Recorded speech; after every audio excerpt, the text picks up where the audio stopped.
పవన్ కళ్యాణ్ గారి కోసం మీరు అడ్వకేట్ చేసి మాట్లాడారు. ఏది ఆయన సీఎం కాబోతున్నారు కొద్ది నెలల్లో. ఇది ఢిల్లీ నుంచి కూడా కాల్స్ వచ్చినాయి. How come Sampath Nayak could able to get that information? ఆంధ్రప్రదేశ్లో ఉన్న జనసేన నాయకత్వానికి, బీజేపీ నాయకత్వానికి, టీడీపీ నాయకత్వానికి, లేకపోతే సెకండ్ ర్యాంక్ లీడర్స్కి తెలియని ఒక గొప్ప రహస్యాన్ని సంపత్ నాయక్ ఎలా కనుక్కోగలిగారు? నేను వాసు గారు నేను పేరు చెప్పమని అడగను, మళ్ళీ చెప్తున్నా. మీరేం పేరేం రివీల్ చేయక్కర్లా, బట్ మీకున్న సోర్స్కి ఉన్న అథెంటిసిటీ ఏంటని అడుగుతున్నా. నేను ఇదే చెప్తున్నాను కదా, ఉస్మానియా వేదిక, ఉస్మానియా అంటేనే రాజకీయంగా హబ్. అది రాజకీయంగా మళ్ళీ చెప్తున్నాను, 2 సార్లు ఎమ్మెల్యే అయిన వ్యక్తి కావచ్చు, లేకపోతే కేంద్ర మంత్రిగా చేసిన వాళ్ళు కావచ్చు, లేకపోతే రాష్ట్ర మంత్రులు లెక్క చేసిన వాళ్ళు కావచ్చు, రాష్ట్ర ముఖ్యమంత్రులు లెక్క చేస్తున్న వాళ్ళు కావచ్చు, కానీ ప్రతి ఒక్కరు ఇప్పుడు ఆ ప్రాంతం నుంచి కూడా ఉన్న ముఖ్యమంత్రులు కూడా ఇదే ఉస్మానియా వేదికగా వచ్చినాడు. మా ఛానల్స్ అనేది మాకుంటాయి. జనరల్ గా మేము మాట్లాడుకునేటప్పుడు బయట అందరు వేరే మీటింగ్స్ లెక్క వేరే స్టార్ హోటల్ కానీ మా అదే ఉస్మానియా వేదిక దగ్గరకు వస్తే మా టీ స్టాల్స్ దగ్గర కావచ్చు, లేకపోతే మా చెట్ల కింద కూర్చున్న దగ్గర కావచ్చు, మేము మాట్లాడేది ప్రతిదీ రాజకీయంగా, రాజకీయ రచ్చబండల లెక్క ఉంటాయి. రాజకీయ రచ్చబండల లెక్క కూర్చునే విధానంలో నా అనేక మంది నా మిత్రులు ఎవరైతే ఉన్నారో ఇవాళ బీజేపీలో సెంట్రల్ స్థాయిలో కూడా ఉన్నారు. కాబట్టి ఒకసారి ఈ విధంగా మా చర్చ వచ్చింది కాబట్టి, అంటే అది అనూహ్యంగా ఇప్పుడు అక్కడ ఆంధ్రప్రదేశ్ లో లోకేష్ గారిని డిప్యూటీ సీఎం అనేది అదొక చర్చ జరుగుతున్న తరుణంలో నేను కూర్చొని మాట్లాడే విధానంలో ఎవరైతే ఉన్నారో, అరే కంగ్రాచులేషన్స్ బై, మీ వాళ్ళకి ఇట్లా అంటే మళ్ళీ మిగతా వాళ్ళకి సంబంధించింది కూడా కొంచెం చెప్పారు. మళ్ళీ చెప్తాను, మళ్ళీ వేరే రకంగా వెళ్తుంది. నేను మిగతా వానికి నేను చెప్పలేను, కానీ మీ నాయకుడు అయితే ముఖ్యమంత్రి అవ్వబోతున్నాడు అంటే నేను కూడా సందేహంగానే ఇట్నే అడిగాను. మరి మిగతా వాళ్ళు ఏంటంటే డెఫినెట్ గా వాళ్ళకి సంబంధించినవి కూడా కొన్ని నడుస్తున్నాయని చెప్పారు. కానీ నేను అది మాట్లాడదలుచుకోలేదు. నా వరకు, నా పరిధి వరకు ఏదైతే ఉందో, నా మిత్రులు ఎవరైతే ఉన్నారో నాకు సంబంధించిన వాళ్ళు ఇది చాలా క్లియర్ గా చెప్పారు. కొద్ది నెలల్లో అని చెప్పేసరికి చలో నేను ఆ విషయాన్ని నేను ట్వీట్ లెక్క చేశాను. కానీ కింద వాళ్ళు కొంతమంది కామెంట్స్ కూడా ఇప్పుడు ఏమొచ్చినాయి చెప్పండి. ఆ కామెంట్స్ ఏమొచ్చినాయి చెప్పండి, మీకు ఇబ్బంది లేకపోతేనే.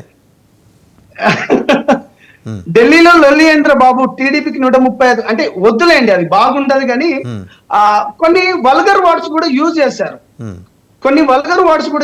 నేను వాళ్ళ లెక్క నేను యూజ్ చేయలేను, నేను చదువుకున్న వాడిని. కానీ నేను కూడా ఒక ట్రైబుని, ఒక గిరిజన బిడ్డని, రాజ్యాంగం నాకు కూడా కొన్ని హక్కులను కల్పించింది. డెఫినెట్ గా నేను అట్రాసిటీ లేకపోతే అది మళ్ళీ వేరే రకంగా వెళ్తాయి. అవి అంటే అంత అద్భుతంగా పనిచేస్తున్నారు చంద్రబాబు గారు, ఒక అనుభవజ్ఞులు. అదే విధంగా పవన్ కళ్యాణ్ గారు 10 సంవత్సరాలు అంటే కష్టపడి తన పార్టీని అంచెలంచెలుగా పెట్టుకుంటూ పోతున్నారు. లోకేష్ గారు, వీళ్ళందరూ కలిసి ఆ రాష్ట్రాన్ని చాలా మంచిగా అభివృద్ధి పదంలో తీసుకువెళ్తున్నారు. ఇటువంటి దాన్ని కొంతమంది పాపం ఆంధ్రప్రదేశ్ ముఖ్యమంత్రి వర్యులు చంద్రబాబు గారు కూడా సింగపూర్ పర్యటనలో స్విట్జర్లాండ్ ఆ పర్యటనలో ఉండి కూడా భరత్ గారు ఒకటి మాట్లాడితే కూడా వారించిండ్రు. డెఫినెట్ గా దీనికి కారణం మొత్తం అంటే నాకు తెలిసిన వరకు ఏబిఎన్ ఆంధ్రజ్యోతికి సంబంధించిన అంటే రాధాకృష్ణ గారు మాట్లాడిన దాన్ని బట్టి ఇదంతా ఎక్కడి నుంచి ఎక్కడికి పోయింది. ఇదైతే ప్రస్తుతానికైతే ఇదంతా ఫుల్ స్టాప్ అయిందని నేను అనుకుంటున్నాను. ఎందుకంటే పెద్దలు చంద్రబాబు నాయుడు గారు మాట్లాడిన తర్వాత ఇవన్నీ ఊహకు సంబంధించినవే. కానీ అందరం కలిసి కూటమిగా ఏర్పడి ఇవాళ బ్రహ్మాండంగా అక్కడ పని చేసుకుంటూ పోతున్నాం. రానున్న రోజుల్లో కూడా తెలంగాణలో కూడా ఈ విధంగా పనిచేస్తారని నేను అనుకుంటున్నాను వాసు గారు. రైట్. అంటే నేను పదే అడుగుతున్నానని మీరు అనుకోవచ్చు, కానీ నేను మళ్ళీ ఆ పేరు అడగను. నేను అడుగుతున్నది కేవలం మీకు సమాచారం అందించిన వాళ్ళ విశ్వసనీయత గురించి మాత్రమే మాట్లాడుతున్నా. అదొక్కటే. వాళ్ళకి బలమైన విశ్వసనీయత ఢిల్లీలో ఉందా, లేకపోతే ఏదో మీరు అక్కడ కూర్చున్నప్పుడు యథాలాపంగా జరిగిన సంభాషణలో వచ్చిన మాట ఇది? వాసు గారు, నేను ఎప్పుడు అంటే తప్పుడు వాక్యాలం కానీ, లేకపోతే అన్నెసెసరీ ఫ్రాడ్ న్యూస్ స్ప్రెడ్ చేయలాంటివి కానీ, లేకపోతే కొంతమంది చిల్లర మాటలు కూడా మాట్లాడడం కానీ నా వల్ల అది కాదు. ఎందుకంటే మేము ఉద్యమకారులు, మేము ఏం మాట్లాడినా చాలా ఖచ్చితంగా ఉంటాం, క్లారిటీగా ఉంటాం. అవతల వ్యక్తి కూడా సెంట్రల్ లో మంచి పలుకుబడి ఉన్న వ్యక్తి, అతను చెప్పాడు కాబట్టి డెఫినెట్ గా అంటే మా నాయకుడు సీఎం అవుతాడు అనుకోవడంలో పెట్టడంలో తప్పులేదు కదా. అతను కూడా ఆ మాటని నేను అదే పెట్టాను.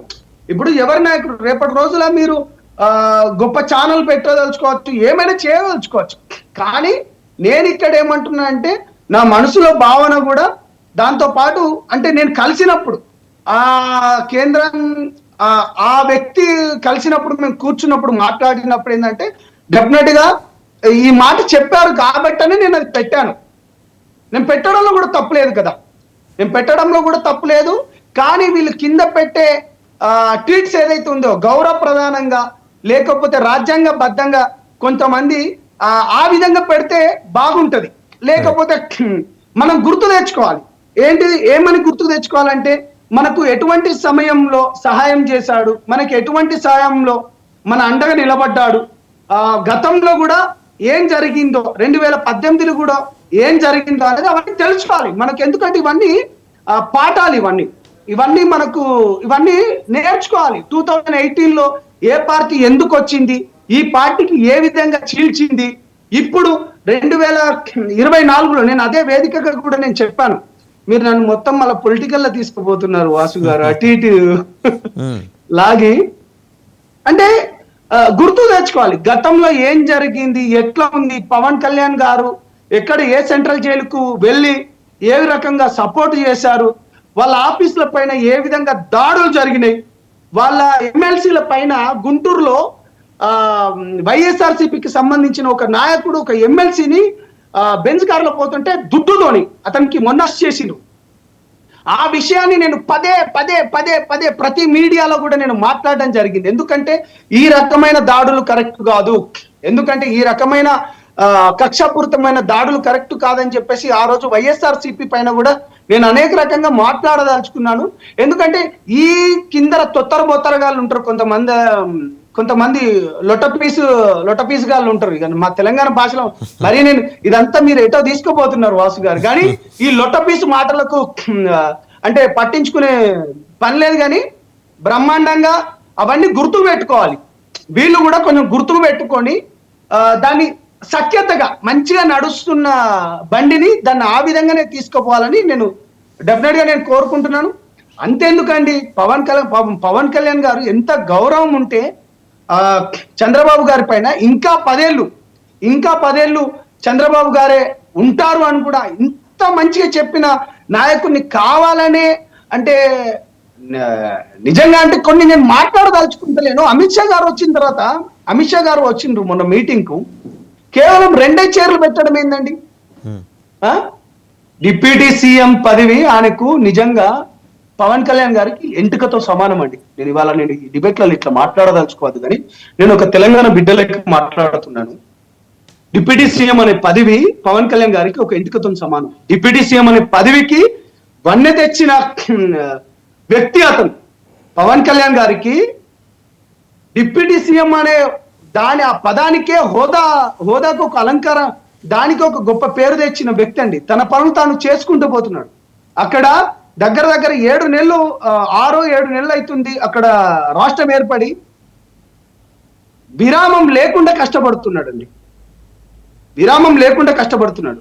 అండ్ ఇప్పుడు టీవీలో అంటే సందర్భం వచ్చింది కాబట్టి నేను మళ్ళీ చెప్పాల్సిన మా జనసేన నాయకులకు కూడా చెప్తున్నాను, నాయకుడు మాత్రమే కాదండి పనిచేయాల్సింది.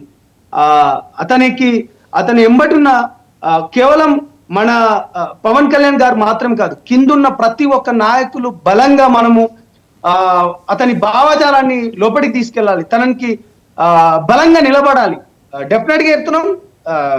అంటే నేను ఏమంటున్నా అంటే దాడికి ప్రతి దాడి డెఫినెట్లీ అండి, ఊకునేది లేదు. మా నాయకుని విషయంలో ఏమైనా జరుగుతున్నప్పుడు డెఫినెట్ గా మాట్లాడాల్సిందే. Right, thank you doctor Sampath Nayak. దాడికి ప్రతి దాడి ఉంటుందని స్పష్టమైన హెచ్చరిక చేశారు. అలాగే వేరే కులాల వాళ్ళు ముఖ్యమంత్రులు కాకూడదా అని చెప్పి సమాజాన్ని నిలదీశారు. ఆంధ్రప్రదేశ్తో పాటు ఢిల్లీ కూడా ఉలిక్కిపడేలాగా గట్టిగా ప్రశ్న వేశారు. జనసేన నాయకత్వం నుంచి ఈ రకమైన సపోర్ట్ బహుశా ఆయనకు ఉండి ఉంటుంది.